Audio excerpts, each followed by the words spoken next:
A graça e paz, meus irmãos, que alegria estarmos juntos aqui de novo para refletir sobre os eu sou. Espero que vocês tenham acompanhado aí esse período em que esse tema tem sido conversado, mas eu não vou perder a oportunidade de contextualizar você um pouco, mas antes de tudo, queria pedir que você abra sua Bíblia em João 14 comigo, por favor.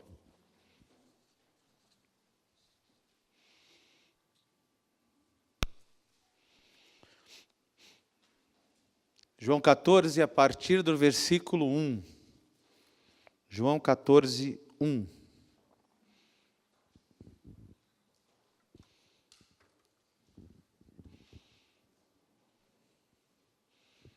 Ok. Não se perturbe o coração de vocês. Creiam em Deus, creiam também em mim. Na casa de meu pai há muitas moradas ou muitos aposentos.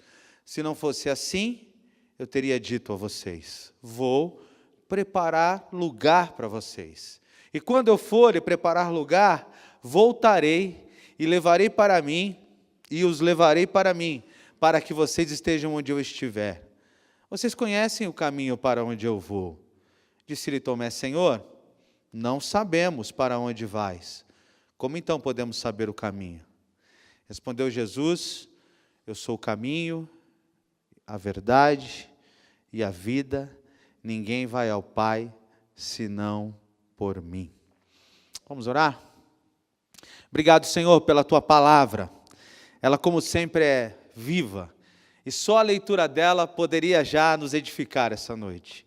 Mas ainda queremos explaná-la com a unção do Teu Espírito.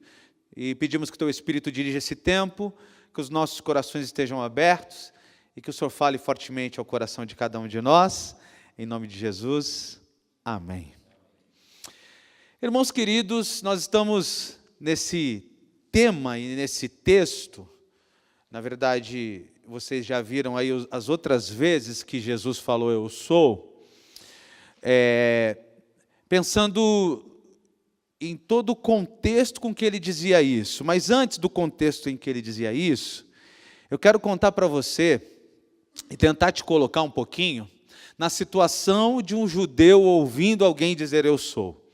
Ok? Vamos tentar imaginar como um judeu se sentia e reagia ouvindo alguém dizendo eu sou. Para você ter uma ideia, no hebraico, por exemplo, eu sou não existe. Por exemplo, eu sou Alípio não seria dito no hebraico. No hebraico se diz eu Alípio. A palavra sou é usada única e exclusivamente para Deus. Só Deus é. É bonito um sermão que o padre Antônio Vieira escreve lá atrás, antigo, mas ele faz uma comparação que eu acho legal. Ele diz assim: o homem não é, porque só é aquele que era, é e continuará sendo. O homem era pó, agora é homem, mas volta a ser pó quando morrer. Então ele não é. Só é aquilo que foi, é e continuará sendo. Então, quando Deus fala eu sou, isso para o hebraico, para a cabeça do judeu, era algo extremamente sério. Veja que, por exemplo, os judeus esperavam um Messias da linhagem de Davi. Acompanha isso comigo, ó. Um Messias guerreiro, libertador, que viesse tomar a espada, o reinado de Roma, né? Que viesse à frente do exército judaico vencer Roma, que os afligia. E é por isso que se explica que rapidamente Roma acreditou que Jesus era um rei militar e queria crucificá-lo também. Os judeus e Roma corroboraram aí, trabalharam para a crucificação de Jesus. Mas só para você acompanhar comigo, quando alguém dizia eu sou, e a gente pode ver em outros textos, o judeu arrepiava os cabelos, gente. Ele ficava pensando assim, isso é blasfêmia demais, porque, por exemplo, eles esperavam então alguém da linhagem de Davi. Procura na Bíblia aí quando foi que Davi disse eu sou. Você vai encontrar alguma vez? Eles esperavam alguém da linhagem de Davi. Então eles esperavam um ser humano. O Messias para eles não tinha conotação divina. E é por isso que até hoje os judeus têm dificuldade de entender Jesus como Filho de Deus. Para vocês terem uma ideia um pouquinho melhor, o que você sente quando você vê aquele Henri Cristo dizendo que é Jesus? O que você sente? É mais ou menos o que eles sentiam lá. Está entendendo o que eu estou dizendo? Só para você se conectar. Quando você vê aquele camarada dizendo que é Deus, você está maluco, isso é um lunático, né? É assim, presta atenção então, é assim que eles se sentiam quando Jesus falava que era Deus. Primeiro, você vê que outras vezes fala, esse não é o filho do carpinteiro? E a gente não viu ele nascer, como ele pode ser Deus? A gente não viu o bebezinho, ele crescendo por aqui, olha de onde ele vem. Então, toda vez que Jesus falava eu sou, isso causava um choque muito grande em quem ouvia. A audiência abria os ouvidos, tanto que muitas vezes, as vezes que quiseram matá-lo, os judeus pegaram até em pedras quando ele disse isso, eu sou.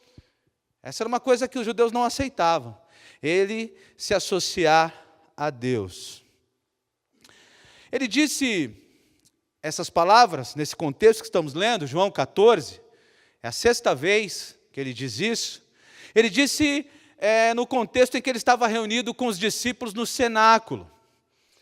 Lá onde ele tomou com os discípulos a ceia, aquele momento em que ele está cuidando do coração dos discípulos e preparando a festa de Páscoa. A festa de Páscoa havia chegado e eles então foram comer a Páscoa, comemorar a Páscoa, a mesa.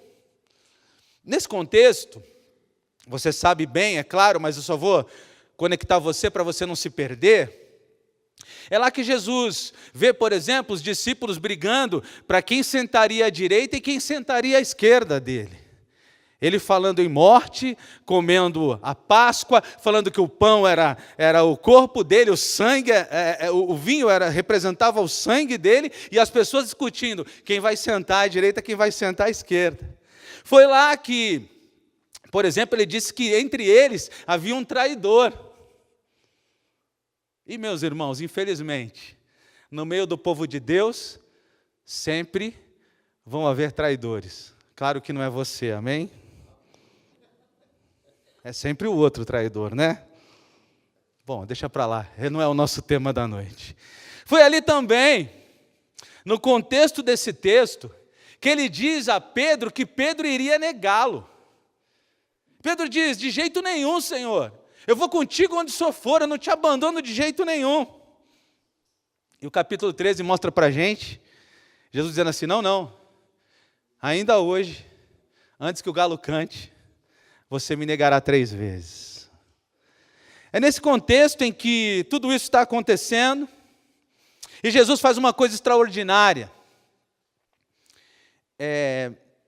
Eu queria que todo cristão entendesse, perguntar assim para mim, Alípio, qual é o texto que todo cristão tem que entender profundamente? Primeiro eu falaria sobre a morte, ressurreição de Cristo Jesus, isso é básico do Evangelho. Mas um texto de aplicação é esse aqui, quando Jesus lava os pés dos discípulos.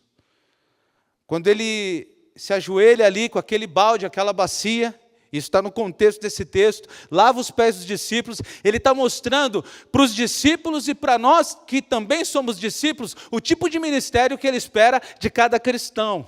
A capacidade de lavar os pés daqueles que vão abandoná-lo, a capacidade de lavar os pés daquele que irá traí-lo, Judas estava entre eles, a capacidade de um Deus que se humilha. E é um sermão que eu ainda quero pregar aqui, porque,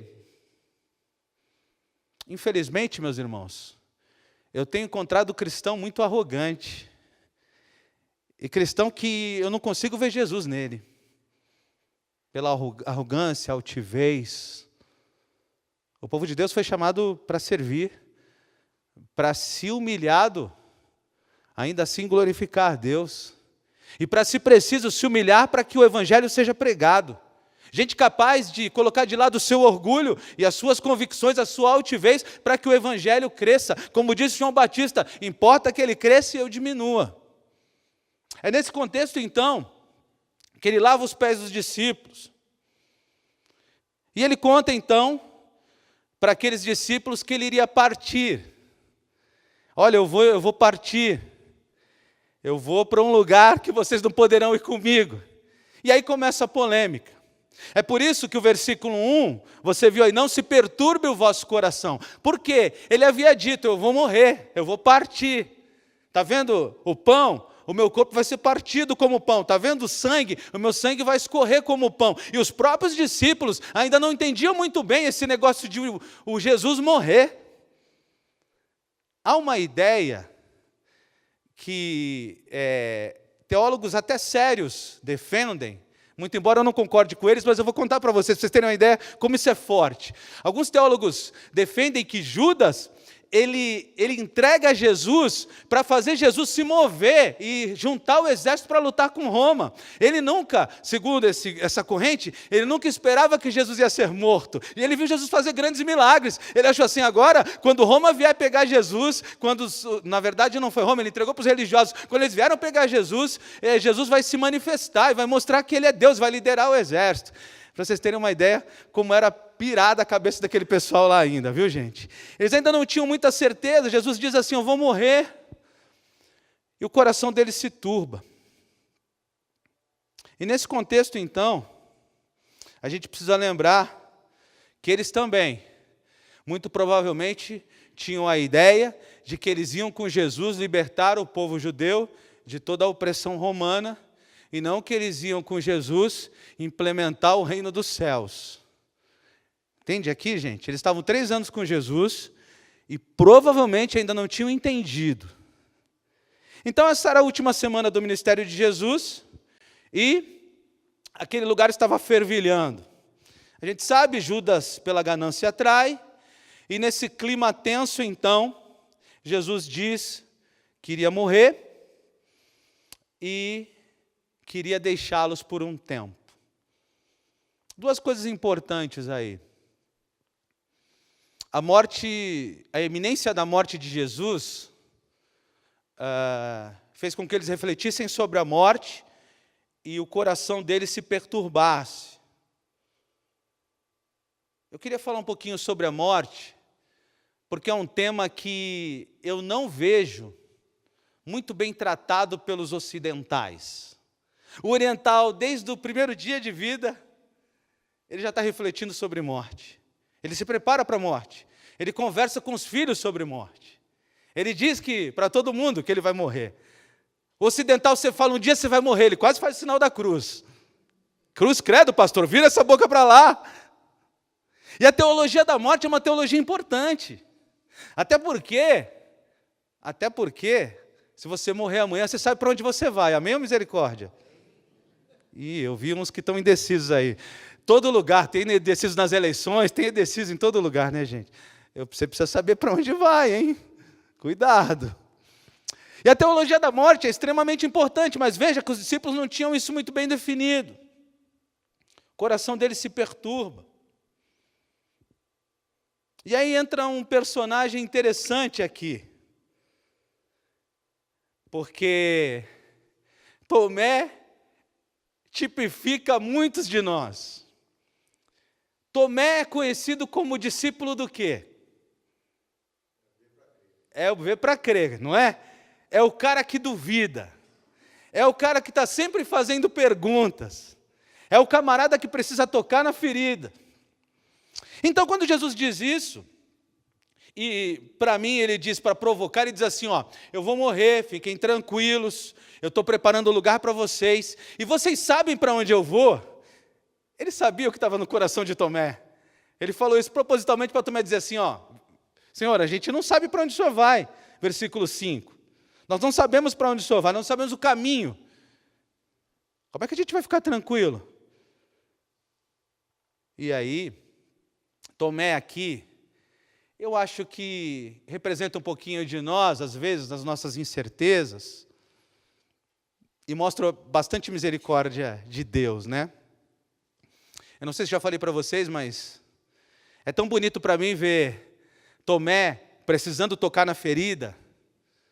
Não é bonito ver Tomé precisando tocar na ferida, mas é bonita a atitude de Jesus dizendo, você pode tocar. Ah, se eu fosse Jesus. Eu diria: Tomé, você está duvidando de mim? Então você não serve para andar comigo. Você não viu tantos milagres que eu fiz, você não andou comigo 3 anos. Você precisa tocar na ferida para acreditar. Sai andando, Tomé.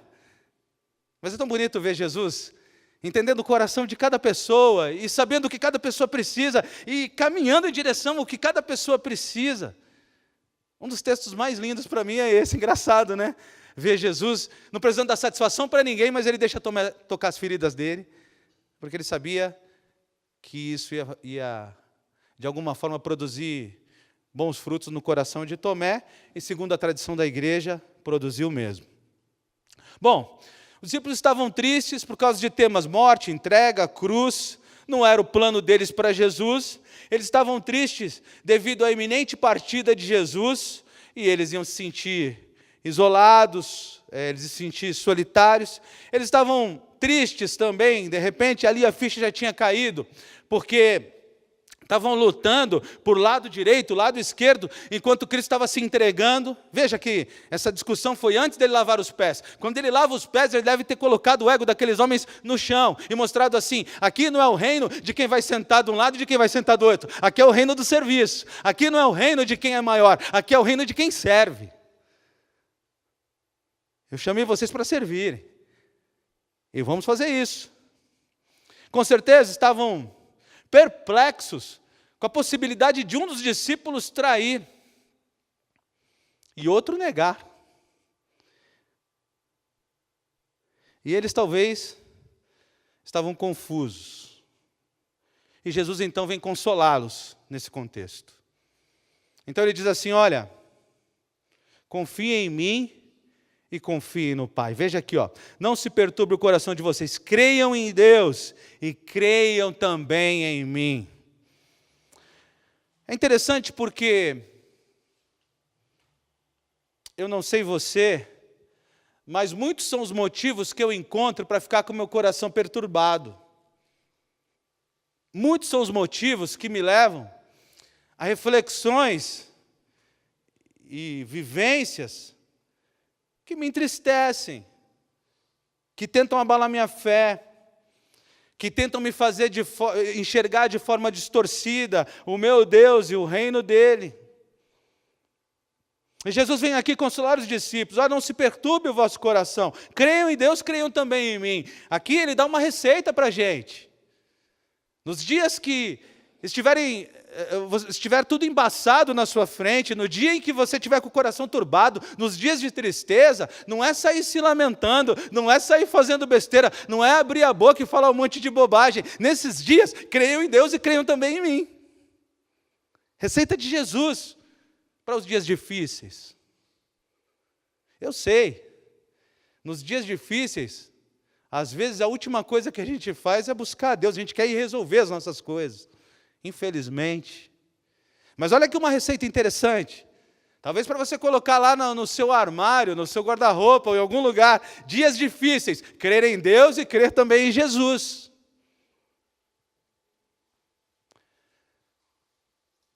Eu não sei se está claro para você que você deve crer porque Ele tem os melhores planos para a sua vida. Melhores do que os seus. E às vezes, os teus planos são frustrados porque não são os melhores planos. Às vezes, as tuas orações não são respondidas porque Deus vê tudo e não é a melhor oração. Eu não posso esquecer de um trauma horrível que minha família sofreu. Um primo de 17 anos, ele juntou dinheiro para comprar uma moto. O dia que ele pegou o dinheiro, sacou para ir lá pagar a moto dele, ele foi assaltado.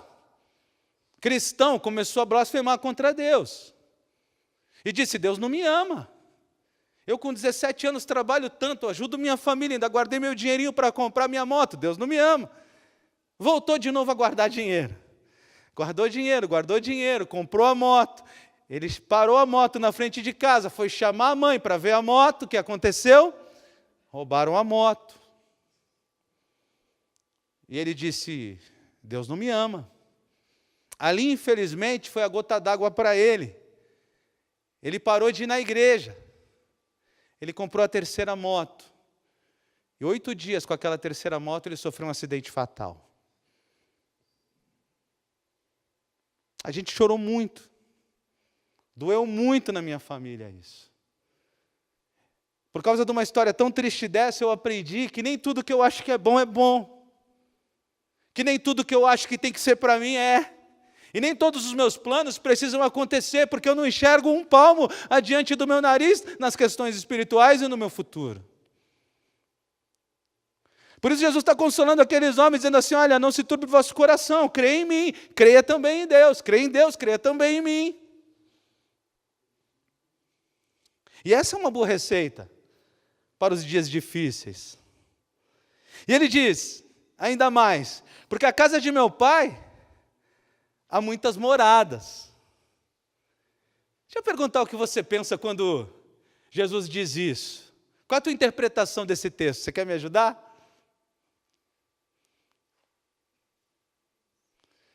É um condomínio? Um condomínio de luxo, com muitos apartamentos, é isso?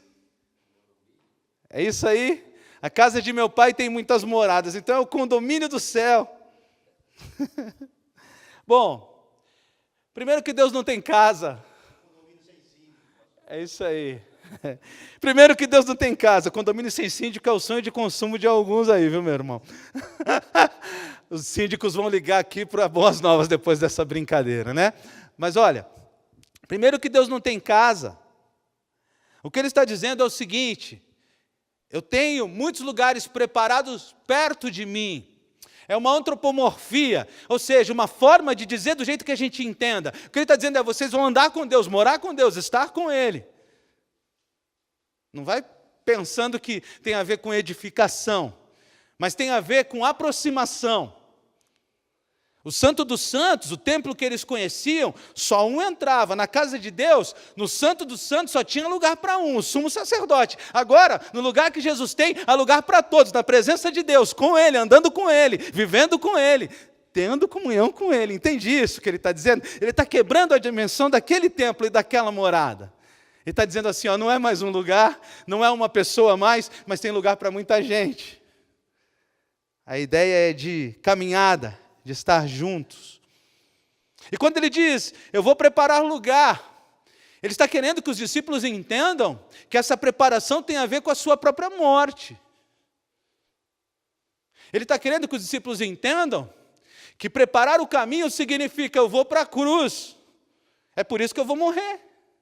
Eu vou morrer porque se eu não morrer por vocês, esse caminho estará fechado. Eu vou morrer porque sem meu sangue, sem eu pagar pelo pecado de vocês, ninguém vai morar com o Pai, ninguém vai estar com Ele, ninguém vai estar na presença dEle.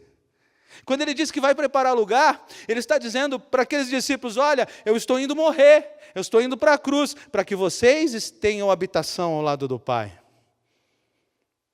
Os discípulos e os judeus, logo mais seriam expulsos do lugar onde tinha o templo seria destruído. Mas há um lugar perto do Pai, para todos aqueles que confiam, creem, andam com Jesus e se deixam tocar por Ele, aceitam a verdade dEle e vivem o Evangelho. Agora, uma coisa interessante é que os discípulos, porque a Bíblia do Novo Testamento ainda não estava escrita, eles não podiam ter a dimensão completa, é que Jesus também está dizendo que vai preparar lugar para eles, e que essa separação que ele está dizendo ali seria muito pequena, curta, que logo mais eles estariam juntos. Jesus também quis passar ali uma coisa que a igreja tem perdido de vista, gente. A ideia da volta de Jesus, do encontro com Ele, a ideia da eternidade. Veja aqui uma coisa interessante. Quem é que pensou que o culto de hoje podia não acontecer porque Jesus poderia voltar? Quem pensou nisso? A gente já não está mais pensando na volta de Jesus, no encontro que teremos com Ele. Ele também queria implantar no coração daqueles homens essa expectativa. Quando eu leio a Bíblia, principalmente o Apocalipse, eu vejo Deus querendo que os seus filhos estejam ansiosos por um encontro com Ele. Você lembra do seu primeiro encontro com a pessoa que você ama? Lembra? Como é que você se preparou para esse primeiro encontro?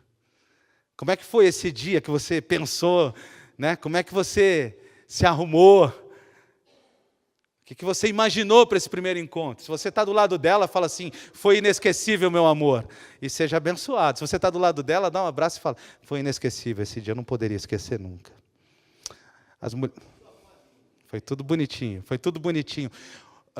Você com certeza passou o dia contando os minutos, os segundos, não vai dar a hora de eu encontrar com essa pessoa. O que Jesus queria, e o que a Bíblia mostra para a gente, que Ele espera que a gente esteja vivendo aqui, mas não com o coração aqui, com os pés aqui. A gente esteja aqui, mas querendo nos encontrar com Ele o mais rápido possível. Inclusive, meus irmãos, se pudesse apertar um botãozinho aqui, para eu ir encontrar com Ele, isso não fosse suicídio, é na hora, meus irmãos. Porque aqui eu sou forasteiro. Aqui não é o meu lugar. O meu coração, os meus pés, a minha cabeça não pode estar aqui. Eu tenho que ter certeza que há um lugar muito melhor do que esse, que há situações muito melhores do que essa para se viver. Você pensa assim, meu irmão? Amém ou misericórdia? Jesus então está falando, olha, vai ser uma breve separação. A sua partida, inclusive, seria necessária para que eles pudessem entrar na casa também, para que eles pudessem, um dia, estar com Jesus.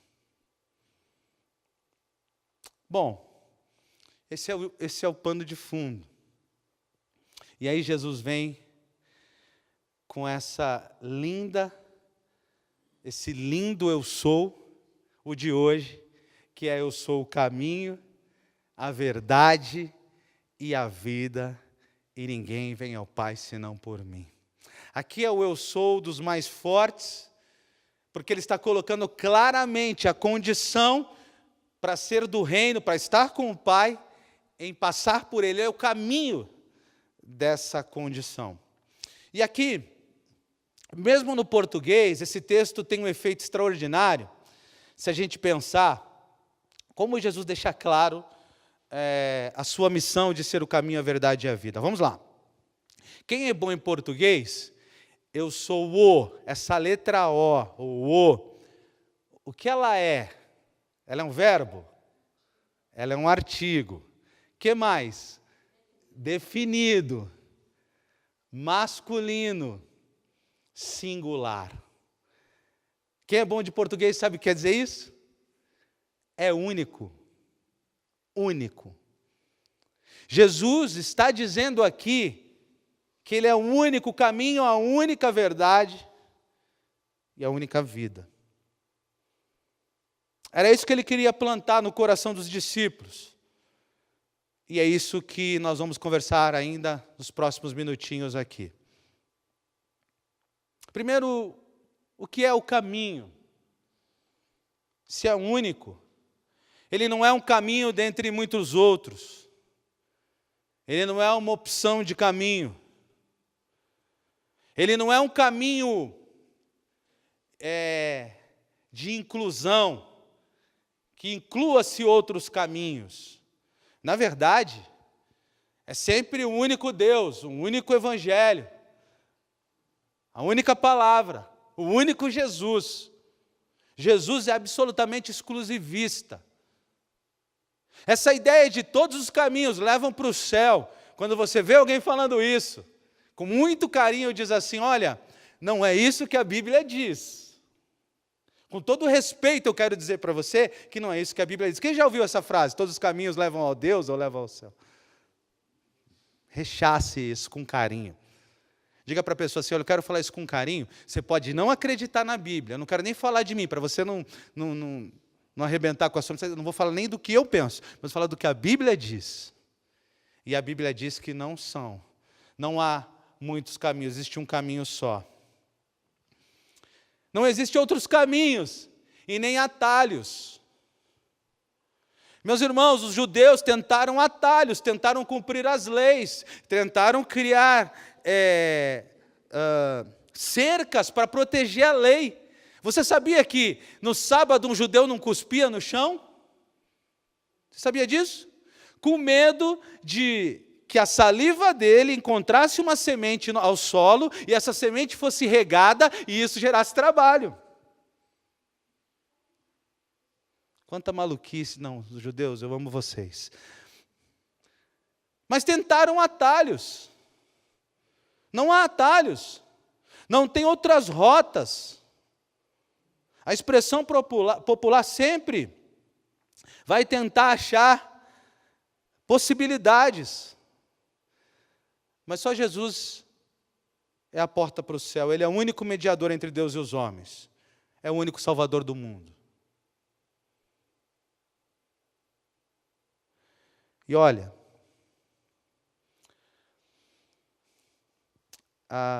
o meu contato com missões me permite dizer um pouquinho isso.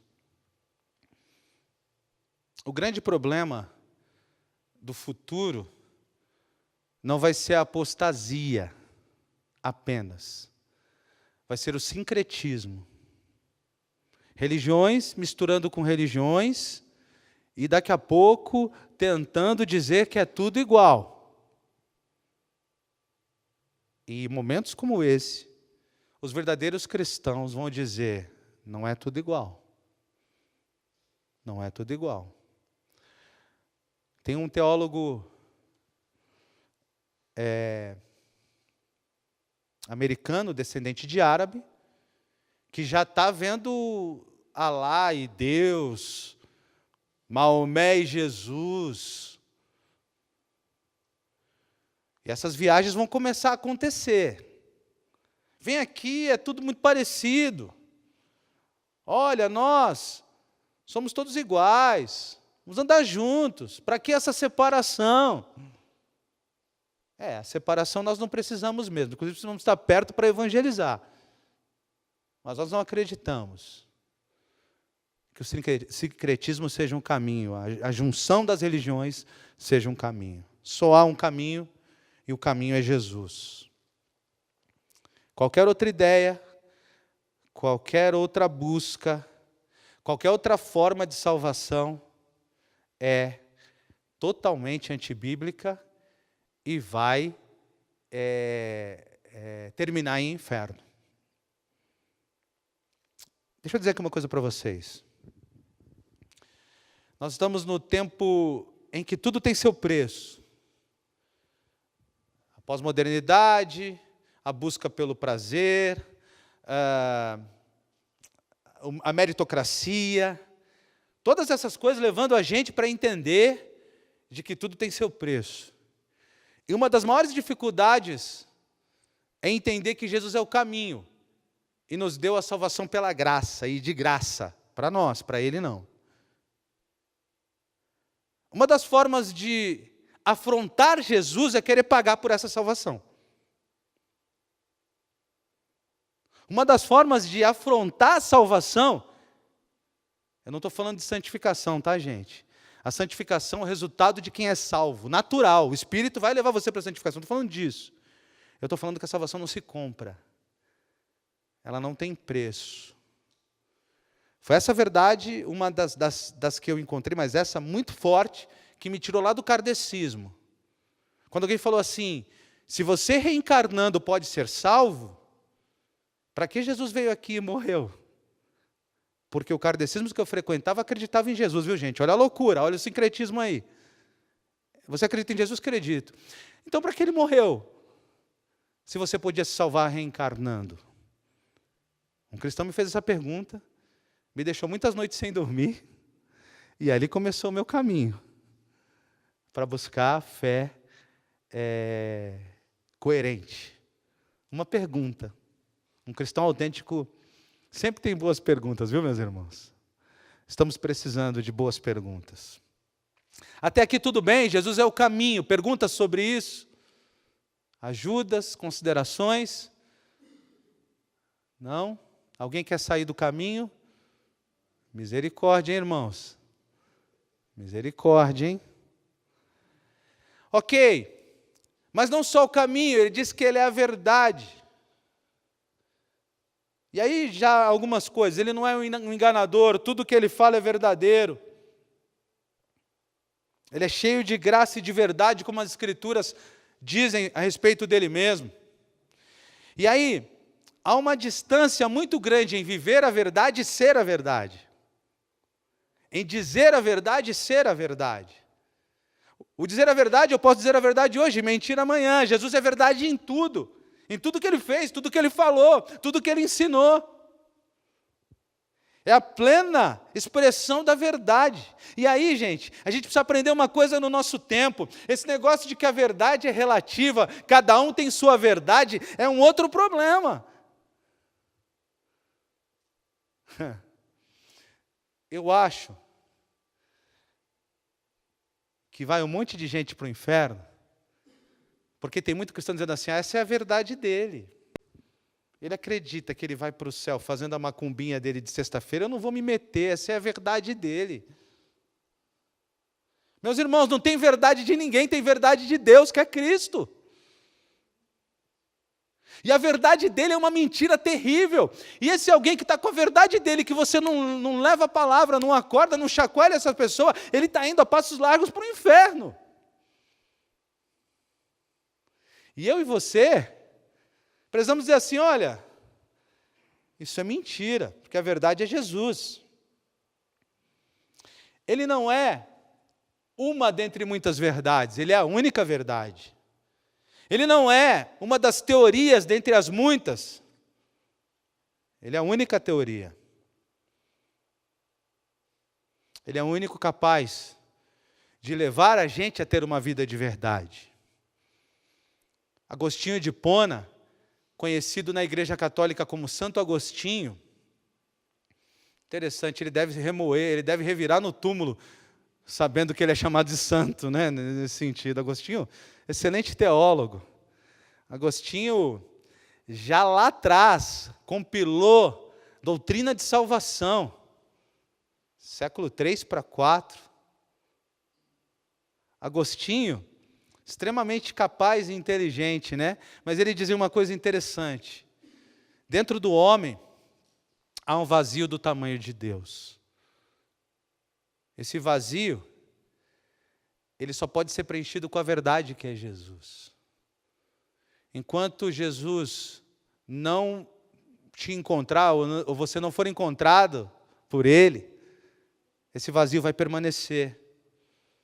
E as buscas para preenchê-lo serão enormes. Jesus é a verdade de Deus para nos colocar no caminho correto, para nos aproximar do próprio Deus, para nos ensinar a viver uma vida que agrade a esse Deus. É por isso que é muito bonito que Ele tenha vindo em carne, Ele tenha morado entre nós, cheio de graça e de verdade, como diz o texto, para nos tirar de toda a mentira que nos conduzia. O Evangelho de Jesus é também o Evangelho que nos arranca de muitas mentiras. Muito simples a gente entender isso. A gente aprende a vida toda que não deve confiar em muita gente.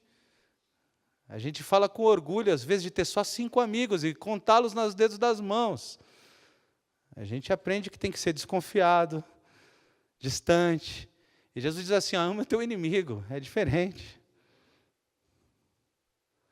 Dê a outra face. Ande a segunda milha. A gente vai ouvindo mentiras o tempo todo. E o Evangelho também precisa nos livrar delas. Também precisa produzir verdades do Evangelho, que são chamadas à existência nos nossos relacionamentos interpessoais. Qual foi a última vez que você conseguiu mostrar a verdade nas tuas ações, a verdade do Evangelho, não os ditos populares, né? Os ditos populares são interessantes, eu confio mais no meu cachorro. Os pet shops estão riquíssimos hoje, porque a sociedade está confiando mais no cachorro.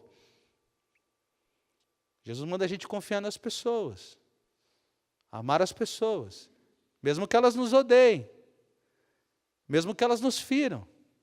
E na verdade é para perdoar quantas vezes mesmo, gente?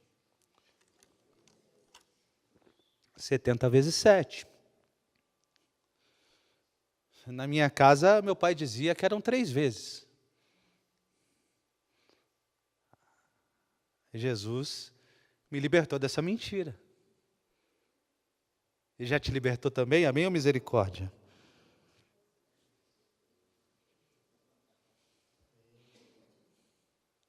Ele é a verdade que nos liberta de um monte de mentira.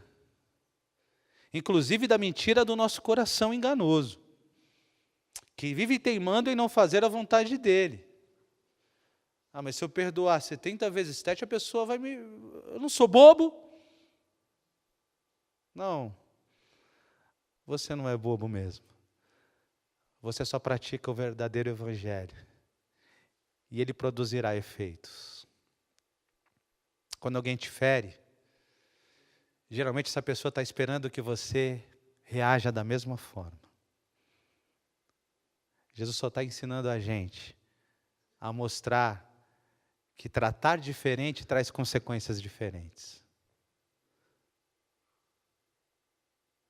Eu era garoto briguento. Minha mãe foi me buscar na delegacia 3 vezes por causa de briga. Eu não era crente. Achava bonito isso. Então eu dava o primeiro soco na cara do cara e já esperava ele voltar para cima de mim, reagindo, vindo para cima. Eu fico pensando, num desses dias o cara fala, vira outra face e fala assim, dá outro aqui. Eu não ia conseguir. Eu ia ficar destruído. E Jesus sabe bem o que é nos libertar de mentira. Agora, existem mentiras que não são só ações. Existe gente dentro da igreja vivendo em mentira, escondendo seus pecados, sendo aquilo que não deveria ser, tendo 2 faces, uma bonitinha aqui no domingo, na quarta, e outra totalmente diferente no seu dia a dia. A verdade é que Jesus veio para nos libertar de toda mentira. Está na hora de ser de verdade e da verdade. Está na hora de viver o evangelho de verdade e da verdade. Amém, irmãos? Perguntas aí? A vida. Aqui é simples. Porque se é a única vida, a gente já entendeu, não tem vida fora dele.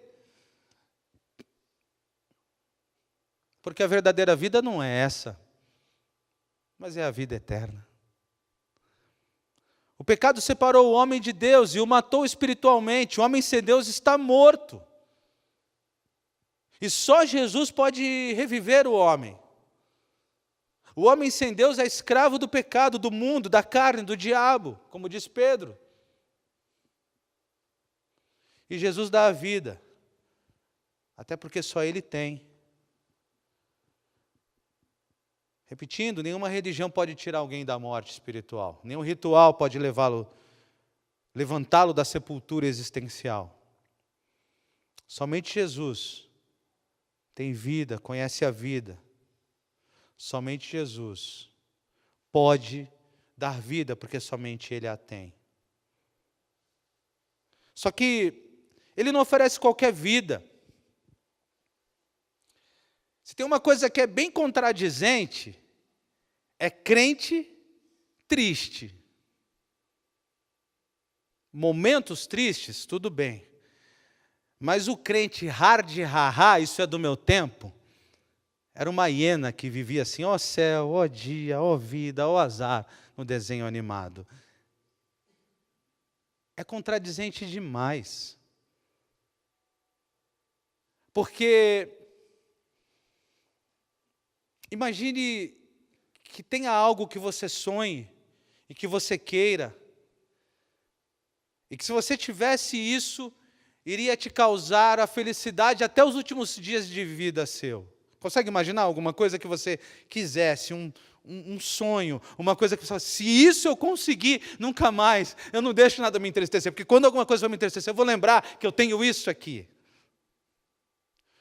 Só que nós temos. O motivo da nossa maior alegria é a salvação. O motivo da nossa maior alegria é ter comunhão com Deus, é ter o Espírito em nós. E crente que reclama demais, eu digo duas coisas para ele. A primeira, está incompatível. Lembre que lutas, elas vão acontecer para você que é crente e para quem não é crente. Mas elas podem servir para você dar um espetáculo do bem para o mundo. A tua luta, se você passar por ela sorrindo e glorificando a Deus, o mundo vai ficar assim, o que é isso? Enlouqueceu? Não, eu creio em Deus, eu não enlouqueci. Mas há uma segunda coisa. Eu queria te dizer, porque eu sou seu amigo. Se você reclama demais, os seus amigos não têm coragem de dizer isso para você, mas eu tenho, você é chato. Você é chato. Ninguém gosta de estar perto de gente que reclama demais. Sabia disso? Você não tem coragem de dizer para os amigos que reclamam demais isso, mas eu preciso avisá-los como pastor deles, para eles não ficarem fazendo papel de chato o tempo todo. É claro que você tem momentos de desabafo, tem que ser. É claro que você precisa ter pessoas que você abra o seu coração, fale das suas tristezas, mas isso, momentos. Faça um teste para ver se você está nesse nível e observe as coisas que você vai falar amanhã. Você mais reclama ou mais glorifica? Ô Senhor, ajuda. O texto bíblico diz para a gente que Ele veio para nos dar vida e vida abundante. Vida de verdade, vida em que recebemos o Espírito, vida que olha para a eternidade. Vida sem luta, de jeito nenhum. Só que o gentil tem luta, o não cristão, o ateu tem luta e não tem em quem confiar. A gente tem luta e tem em quem confiar. E se essa luta leva a gente à morte, Alípio? Se é uma doença, eu tenho luta e sei que não termina aqui. E sei que se aqui a minha luta me fez parecer um fracasso, da eternidade eu sou um vitorioso, porque estarei com Deus e com as pessoas que eu amo. Então Ele veio para dar vida. Vida de verdade. Vida abundante. Vida de qualidade. Você tomou posse dessa vida já? É essa vida que você tem vivido? Eu vim para que tenham vida, e vida em abundância, disse Jesus.